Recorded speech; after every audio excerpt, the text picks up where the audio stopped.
Velkommen til denne introduktionsvideo.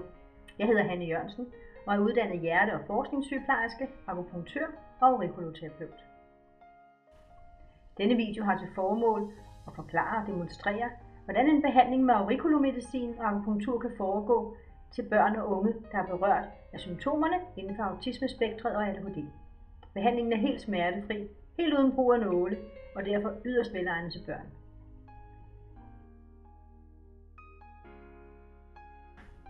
Aurikuloterapi og medicin, som er den franske øreakupunktur, er udviklet af Paul Nouchier. Han blev i 1990 indstillet til Nobelprisen for sit arbejde. Han har sammen med en række andre læger kortlagt nervesystemets forbindelse til punkter i øret. Disse punkter i øret kaldes reflekspunkter. Punkterne uden på øret viser sig, så snart der er en smerte eller en anden funktionel lidelse i kroppen. Ved at aktivere disse reflekspunkter kan man således påvirke f.eks. frontallapperne eller det limbiske system. Derved kan symptomer, som ses inden for autismespektret og ADHD, såsom angst, uro, søvnforstyrrelser, depression og aggressive impulser, påvirkes og bedres. Erfaringer fra de sidste 30 år viser, at man opnår en øget virkning af anden terapi, når den gives samtidig med akupunktur.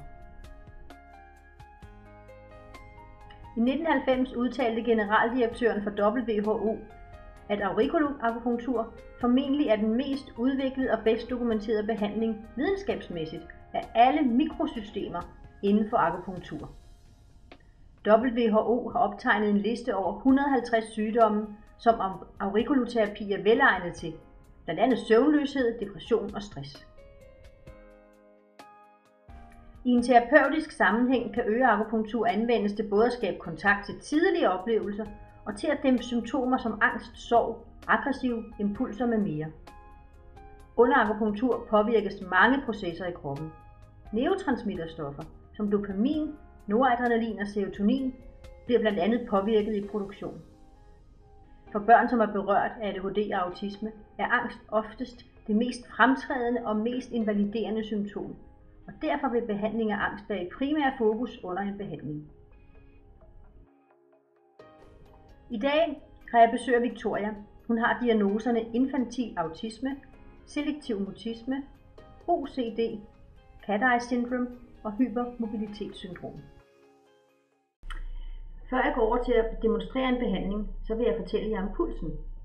Pulsen er et uundværligt hjælpemiddel, både i undersøgelser og behandling. I aurikulomedicin benyttes en særlig reaktion i pulsen, som hedder VAS, et vaskulart analogt signal. Ved at føle radialispulsen under undersøgelser og behandling med forskellige hjælpemidler, kan man mærke reflekspunkternes tilstand, som jo er en beskrivelse af kroppens tilstand. Der er forskellige måder at påvirke kroppen på. Hvidt lys giver stærkest reaktion.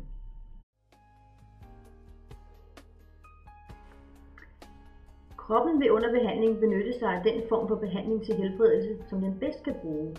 Så derfor er et udvalg af flere forskellige former for påvirkning af øre og krop hensigtsmæssigt. Dette er et udvalg af hjælpemidler, som benyttes inden for denne behandlingsform. Punkterne i ørerne kan findes ved hjælp af f.eks. en sort-hvid hammer, en punktsøger, laser, et frekvensapparat, lys og farve, alt imens pulsen aflæses. Disse undersøgelser og behandlingsmetoder er alle smertefri. Mange børn er måske ikke helt klar til at tale om deres tanker og angst, men kan ved hjælp af akupunktur opnå en lettelse og lindring af deres symptomer uden samtalens brug. Disse undersøgelses- og behandlingsmetoder er alle smertefri og vil stille og roligt blive introduceret i behandlingen. Her er jeg i gang med en frekvensbehandling. Teorien bag frekvens er ganske simpel, men også et lille stykke detektivarbejde. Frekvens er et udtryk for antal svingninger per sekund, og vi arbejder med forskellige frekvenser, fordi kroppen repræsenterer forskellige frekvenser eller svingninger. Ved hjælp af frekvensmåleren kan vi finde ud af, hvilken frekvens pulsen reagerer mest på i et punkt i øret. Denne frekvens er det sprog, nervesystemet vil kunne opfange under en behandling, og derfor bruge til at genoprette balancen i kroppen.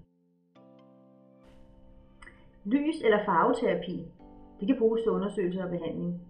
Behandling med farver, f.eks. hvidt lys, kender vi blandt andet fra behandling af vinterdepression, hvor folk bliver ordineret lysterapi. Eller børn med gulsot der bliver behandlet med blåt lys i kuvøsen.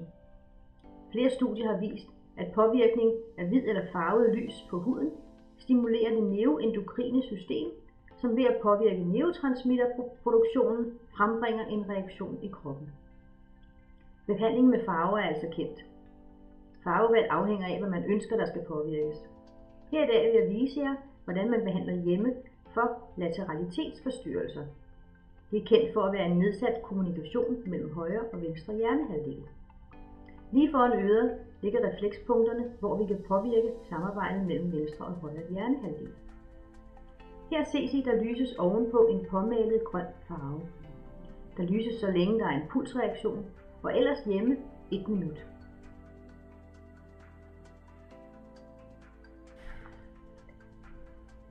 Under en behandling benytter jeg også kropsakupunktur, efter principperne i traditionel kinesisk medicin. Jeg bruger laser i stedet for nåle til børn, som gør akupunkturbehandlingen velegnet til børn, da den er smertefri. Laserlys er et meget rent lys, med evnen til at trænge dybt ind i vævet. Virkningen er kun positiv og påvirker kroppens naturlige reparationsevne. MR-scanninger, magnetisk resonansscanninger, har påvist øget aktivitet i de områder i hjernen, der svarer til de kropspunkter, der bliver behandlet. I kinesisk medicin forstås forskellige symptomer, som ses hos børn med autisme og ADHD, anderledes end det vi kender fra vestlig medicin. Vores indre organer har ifølge traditionel kinesisk medicin sin egen følelse og funktion, som udvikles i løbet af vores opvækst. Populært sagt, så er angst den følelse, der oftest er til stede, når nyrerne er i underskud med energi. Så ved at behandle kropspunkter, der relaterer sig til nyreenergi, vil der være en direkte påvirkning, f.eks. her i forhold til Victorias angst og øget tissetrang. Victoria bliver også behandlet på leverpunkter, da leveren kinesisk set også har en særlig fysisk og psykologisk funktion. Her bliver den motoriske del for tyktarmen på bagsiden af øret behandlet.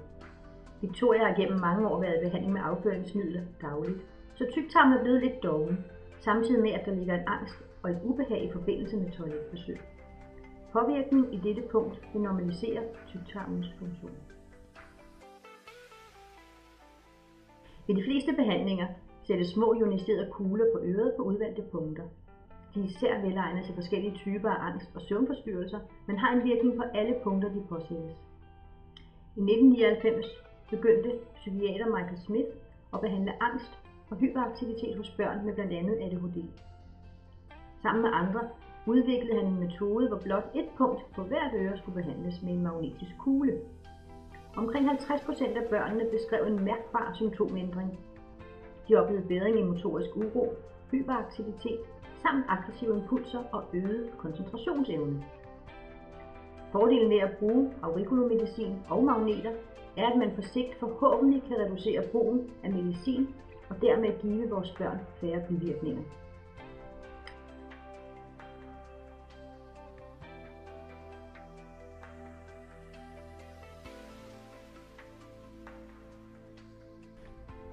Hermed vil jeg sige tak til Victoria og hendes mor Lise for deres medvirken i denne video, og dermed udbrede information om denne behandlingsform. Hvis du ønsker at se og høre mere om Lise og Victorias erfaringer med denne behandlingsform, blandt andet hvilke virkninger Victoria har opnået, så klik på linket til En mors beretning.